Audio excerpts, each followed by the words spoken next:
सब प्रसंगु गिरिपतहि सुनावा, मदन दहन सुनी अति दुख पावा। बहुरी कहूँ रति कर वरदाना, सुनी हिमवंत बहुत सुख माना। जब पार्वती जी के पास से सप्त ऋषि जो है पार्वती जी के घर यानी हिमाचल के पास गए और उन्होंने पर्वतराज हिमाचल को सब हाल सुनाया। कामदेव का भस्म होना सुनकर हिमाचल बहुत दुखी हुए।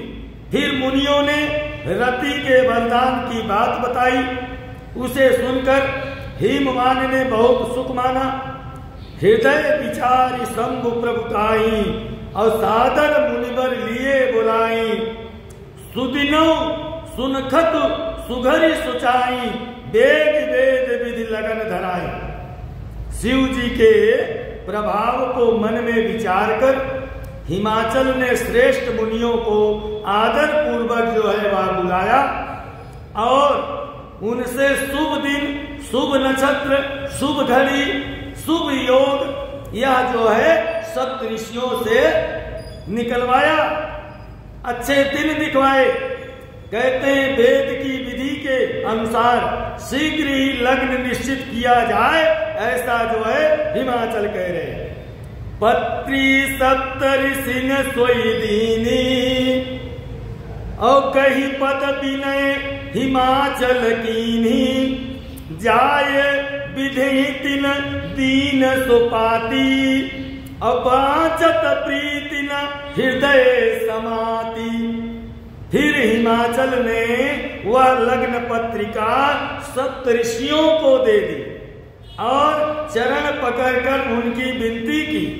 उन्होंने जाकर वह लग्न पत्रिका ब्रह्मा जी को दी। उसको पढ़ते समय उनके हृदय में प्रेम नहीं समा रहा है, इतना ज्यादा प्रेम हो रहा है। लगन बाँची अज सबई सुनाई, हर से मुनि सब सुर समुदाय। सुमन वृष्टि नभ अबाजन बाजे, अमंगल कलश दसों दिशि साजे। लग्न पत्रिका कौन बाँच रहा है? कहते हैं ब्रह्मा जी को दिया गया। ब्रह्मा जी ने लग्न पत्रिका जो है सबको सुनाया और सब लोग सुन करके मुनि और देवताओं का सारा समाज खुशियों से झूम उठा। आकाश से फूलों की वर्षा होने लगी, बाजे बजने लगे और दसों दिशाओं में मंगल कलश सजने लगा, मंगल कलश सजने लगा। आनंद का उत्सव कहते हैं छा गया। लगे संवारन सकल सुर, वाहन विविध विमान। और सगुन मंगल सुभद, और करही अक्षरागान। सब देवता अपने कहते हैं अपने अपने भांति भांति के वाहन और विमान साजने लगे। कल्याणप्रद मंगल सगुन होने लगे। अप्सराएं गान गाने लगी, नृत्य करने लगी। शिवहि शंभुकन करहि सिंगारा, भगवान शिव जी का श्रृंगार होने लगा।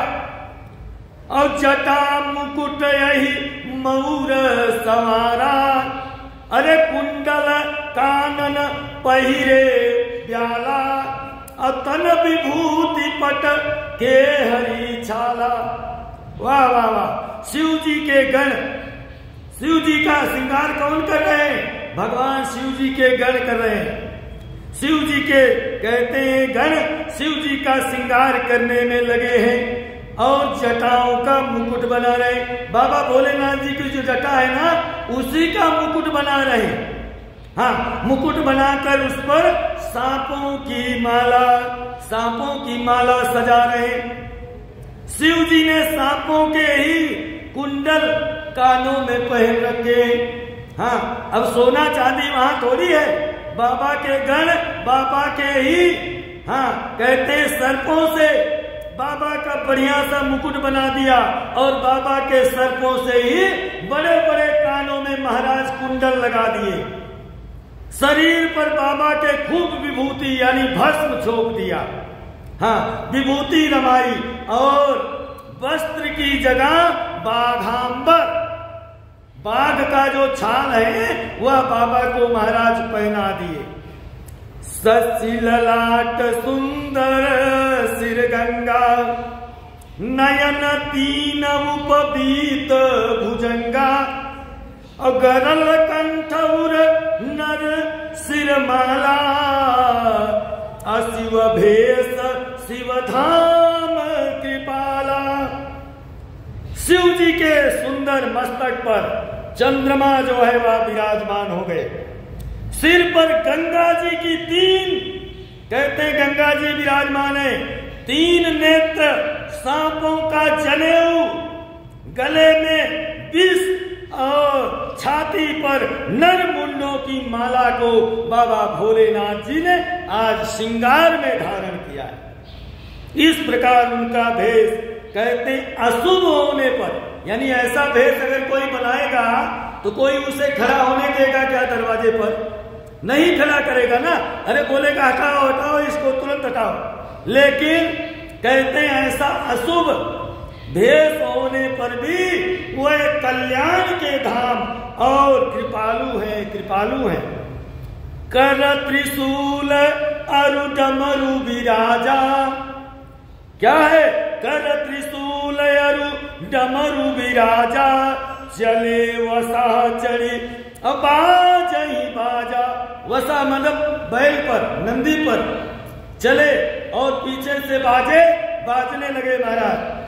देखी सिमई सुरत्रिय मुस्काही, अबर लायक दुल्हिनी जगनाई।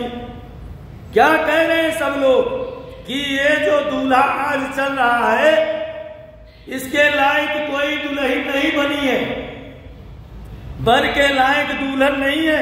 ऐसे हमारी माताएं बहनें जब बारात आती है तब गाती हैं दरवाजे पर, है ना, वो चाहे बर पक्ष से हो चाहे कन्या पक्ष से। एक हाथ में त्रिशूल है, दूसरे में डमरू शोभित है। शिव जी बैल पर महाराज चढ़ करके चले हैं, बाजे बज रहे हैं। शिव जी को देखकर देवांगनाएं मुस्कुरा रही हैं और क्या कहती हैं?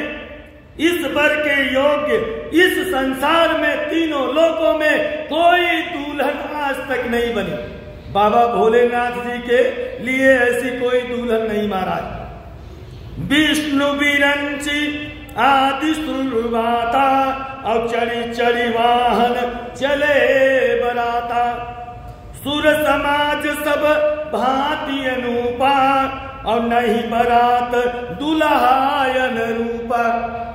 अब देवताओं में भाई मतभेद होने लगा कि भाई जिस प्रकार से दूल्हा सजा हुआ है, क्या दूल्हे के अनुसार बारात निकल रही है क्या?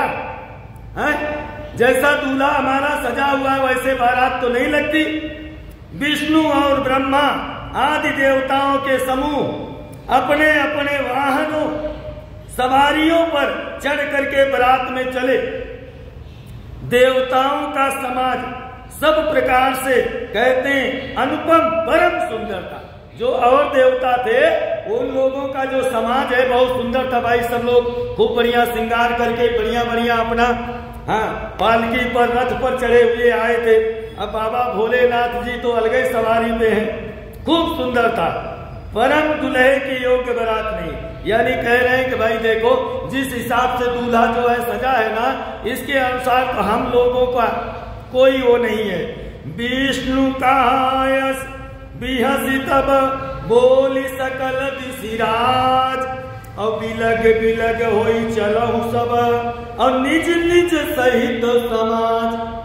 भगवान विष्णु जी कह रहे हैं कि सुनिए, भगवान विष्णु ने भगवान ने कहा, दिक्पालों को बुलाया और हंस करके कहा कि क्या कहते हैं? सब लोग अपने अपने दल समेत अलग अलग होकर चलो।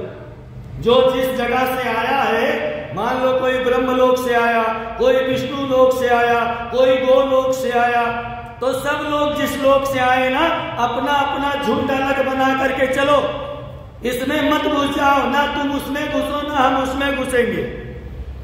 बर अनुहारी बरात न भाई, और हंसी करई हो परपुर जाई।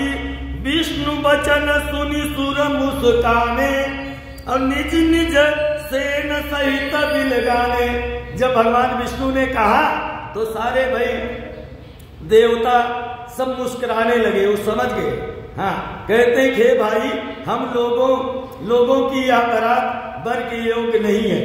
हाँ, क्या पराये नगर में जा करके तुम लोग हंसी कराओगे क्या? दूसरे के यहाँ जा रहे हैं ना, बारात निकल रही है, अब कन्या पक्ष वाले के घर जाएंगे तो वहां जा करके हंसी कराओगे क्या? विष्णु भगवान की बात सुनकर देवताओं ने मुस्कुराया और वह अपनी अपनी सेना सहित अलग हो गए। जो जिस लोक से आए थे उसी अनुसार उन्होंने अपनी अपनी टोली अलग बना लिया महाराज, अलग बना लिया।